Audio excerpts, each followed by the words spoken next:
Enola Holmes 3 ending explained. शुरू में लगता है कि मोरार्टी ने शेरलॉक को सिर्फ होम्स फैमिली से बदला लेने के लिए किडनैप किया है, लेकिन धीरे धीरे पता चलता है कि उसका प्लान कुछ और था। उसे पता है कि अफगान गोल्ड वाकई ही एग्जिस्ट करता है, लेकिन उसकी एग्जैक्ट लोकेशन किसी को मालूम नहीं। पीटर ये राज अपने साथ ही ले गया था। मोरार्टी जानती है कि सिर्फ इनोला ही इस मिस्ट्री को सॉल्व कर सकती है, इसलिए उसने हर चीज पहले से प्लान की। शेरलॉक का किडनैप होना, लेडी ट्विंकबेरी का उठाया जाना, होटल में आग लगाना, मारने वाले सेगमेंट्स के क्लूज, शेरलॉक का सीक्रेट मैसेज और मेल्टा तक का सफर, ये सब एक ही प्लान का हिस्सा था। इनोला को लग रहा था कि वो मोरार्टी के पीछे चल रही है, लेकिन असल में वो उसके बनाए हुए रास्ते पर चल रही होती है। आखिर में इनोला केव तक पहुंचकर वही सीक्रेट ढूंढ लेती है जो मोरार्टी चाहती थी। शेरलॉक का खोस्ट, वो मैसेज पहले से समझ नहीं आता। बाद में पता चलता है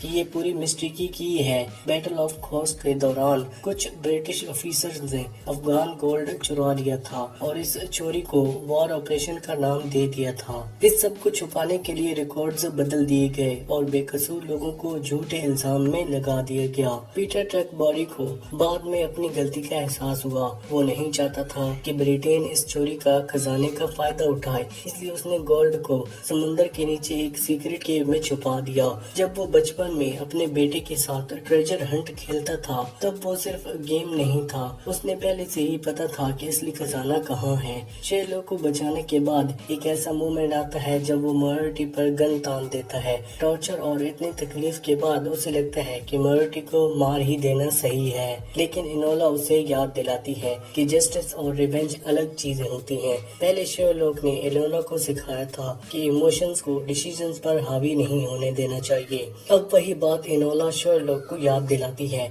शेरलॉक अपना गुस्सा कंट्रोल करता है और मोरार्टी को नहीं मारता। यहाँ दोनों सिबलिंग्स दिखाते हैं कि उन्हें एक दूसरे से कितना कुछ सीखने को मिलता है। शेरलॉक ने इनोला को लॉजिक सिखाया था और इनोला ने शेरलॉक को इंसानियत। मिस्ट्री सॉल्व होने के बाद सबसे इमोशनल सरप्राइज एर्नेस्ट का डिसीजन होता है। अपने फादर की सच्चाई जानने के बाद वो समझ जाता है कि उसकी फैमिली की शुरुआत एक बुरी हिस्ट्री पर बनी हुई है, इसलिए वो अपनी एस्थेटिक टाइटल छोड़ देता है और दोबारा एर्नेस्ट बनने का फैसला करता है। वो पुरानी गलतियों की वजह से मिलने वाली इज्जत को एक्सेप्ट नहीं करता। ये डिसीजन इनोला के लिए बहुत इम्पोर्टेंट होता है। फिल्म के शुरू में उसे लगता था कि शादी के बाद वो अपनी पहचान खो देगी, लेकिन एर्नेस्ट उसे कभी बदलने को नहीं कहता। वो खुद भी अपनी पुरानी आइडेंटिटी छोड़कर एक नई जिंदगी चूज कर रहा होता है। इसी वजह से उनका रिश्ता बराबरी का बन जाता है। एंडिंग वेडिंग की सिर्फ एक हैप्पी एंडिंग नहीं होती, ये इनोला का सबसे बड़ा डर का जवाब होती है। अब उसे समझ आ जाता है कि शादी के मतलब अपनी पहचान खोना नहीं होता। शेरलॉक भी इस बात को एक्सेप्ट कर लेता है और इंडोरिया भी सेरेमनी को अपने अलग अंदाज में करवाती है, जहां बराबरी का सबसे ज्यादा इम्पोर्टेंस दी जाती है। इनोला शादी के बाद भी होम्स डिटेक्टिव है। वो सिर्फ अपनी आइडेंटिटी बचाती ही नहीं, बल्कि उस इंसान के साथ नई जिंदगी शुरू करती है जो उसे वैसे ही एक्सेप्ट करता है जैसे कि वो है।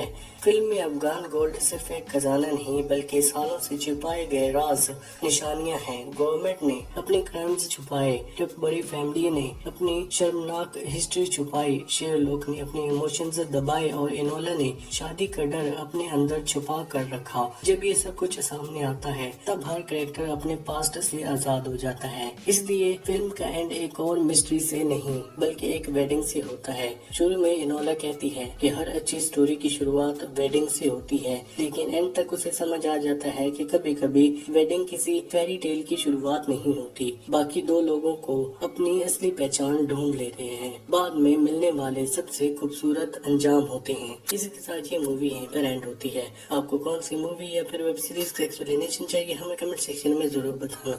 वीडियो अच्छी लगे तो वीडियो लाइक करके चैनल को सब्सक्राइब लाजमी कर देना। इस चैनल के ऊपर जल्द से जल्द 1 के सब्सक्राइबर कंप्लीट करा देना। 500 सब्सक्राइबर तो हो ही गए हैं, अब जल्द से जल्द 1 के सब्सक्राइबर कंप्लीट करा देना। Thanks for watching.